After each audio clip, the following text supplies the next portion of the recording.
first wave of ground forces has just been dispatched by the US Chinook.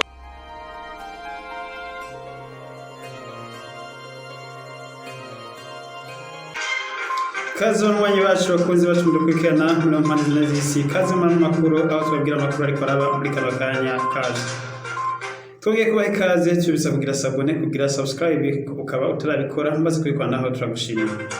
Amakuru yacu rero tuyahereye n'ubundi mu Burusiya ku munsi wa 83 intambara ihuza Uburusiya na Ukraine itanguye muco Uburusiya bwise special operation aho tubabwira update yuko ibintu bimeze mu karere. Uko ibintu bimeze rero mu karere ka Donbas region ariko harabera intambara imigwano ikomeye cyane gose aho ku munsi w'ejo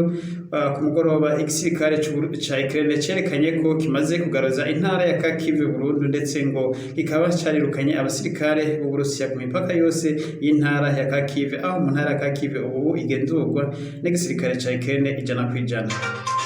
Tukivuga nyene ivy'igisirikare ca Ukraine, igisirikare ca Ukraine kiko kirigeranya ku bwinshi nkuko byabonetse ku masanamu umushikiranganje wo kwivuna amaso wa Ukraine yashize ku rubuga rwiwe ejo. Igisirikare ca Ukraine rero kiko kirigeranya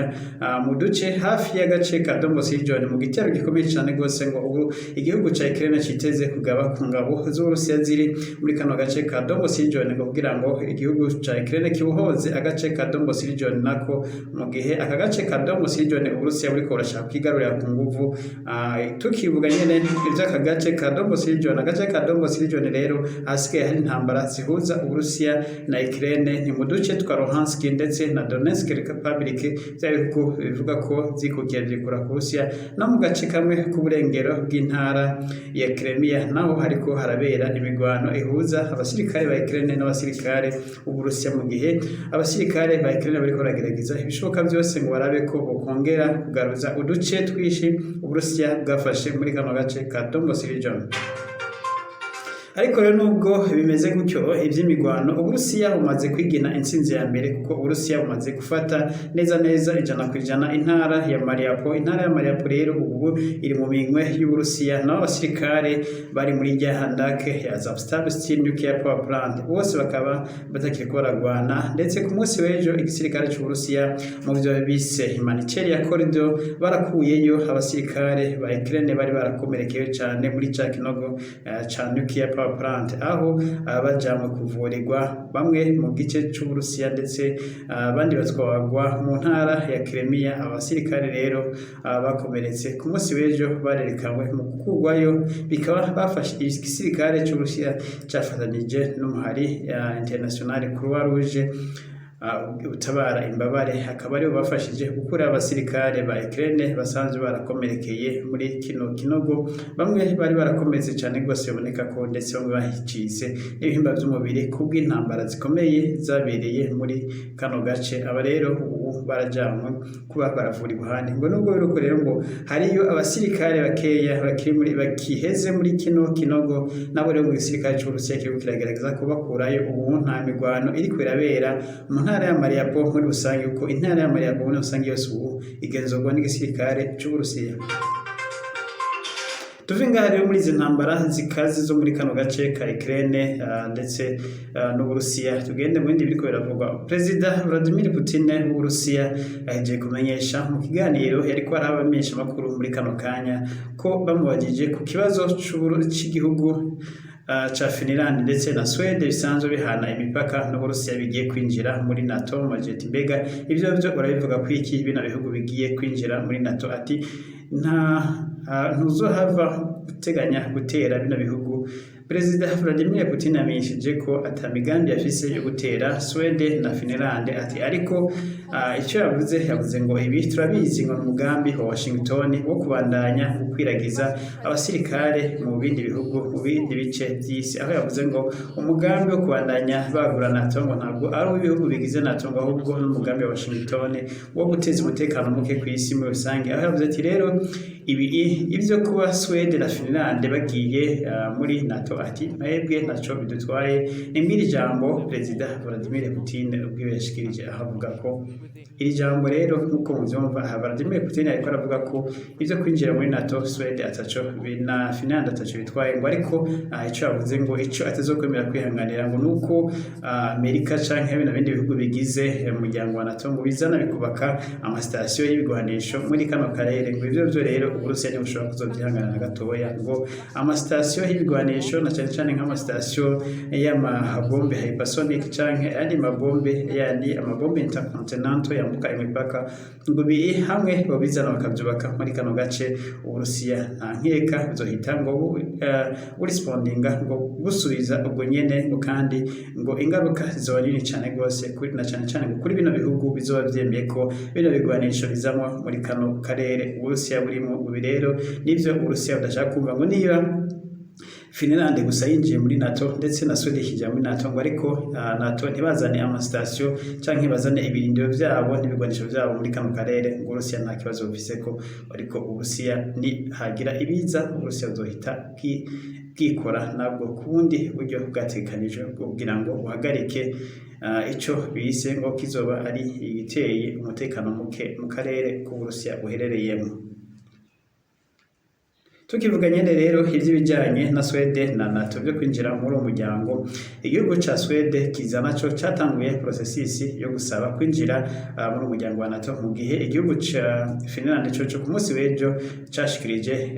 cashikirije umunyamabanga mukuru wa NATO ikete risaba ko cinjira muri umuryango wa NATO. Ni mu gihe Uburusiya bwari bwagabishije kino gihugu ko kitohirahira ngo gisabe kwinjira muri umuryango wa NATO, ariko kino gihugu kikabirenga ko. Igihugu rero kimaze gusaba umuryango wa NATO kwakira, ndetse umushikiranganji wa mbere kino gihugu yahise ajana n'iyindi nteguro y'ibwirizwa shingiro mu nama nshingamateka ya kino gihugu, ngo nayo ihite yemeza ko igihugu ca Finland kinjira mu muryango wa NATO. Ubu rero nk'uko bivugwa na perezida wa kino gihugu no minisitiri wa mbere ndetse n'imigambi yose yabi iri muri leta n'itari muri leta bemeranye ko kino cemezo bagifashe ngo kubera umutekano muke uri muri kano karere, ngo aho biboneka ko atawo acizera kuba umubanyi w'Uburusiya ari uko nyene, ngo kuko igihe n'igihe umutekano ushobora kuba muke. Ibi rero nico gituma kugira ngo bakomeze umutekano w'igihugu cabo, arico gituma bahisemo kwinjira mu muryango wa NATO. Tukivuga nyene rero ibi byo kwinjira mu muryango wa NATO vya bino bihugu Sweden na Finland, ibihugu bigize umuryango wa NATO biriko biragira imyimenyerezo ikomeye cyane gose. Imyimenyerezo ikaba iriko irabera muri Lebanon, imyimenyerezo imaze imisi ibiri. Ni imyimenyerezo ihuza abasirikare bose, yaba abagwanira mu kirere ndetse abagwanira mu mazi n'abagwanira ku butaka. Imyimenyerezo ikaba irimo abasirikare benshi cyane gose ku nshuro ya mbere, ndetse akaba ariko imyimenyerezo bivuga ko ari imyimenyerezo igizwe n'abasirikare benshi kuva umuryango wa NATO wavuka. Umwimenyerezo rero igihuza abasirikare bose bagize umuryango wa NATO, ndetse ukaba uhuza nk'uko tubivuze indege za gisirikare, ubwato, ibifaru n'ibindi bikoresho byose bikomeye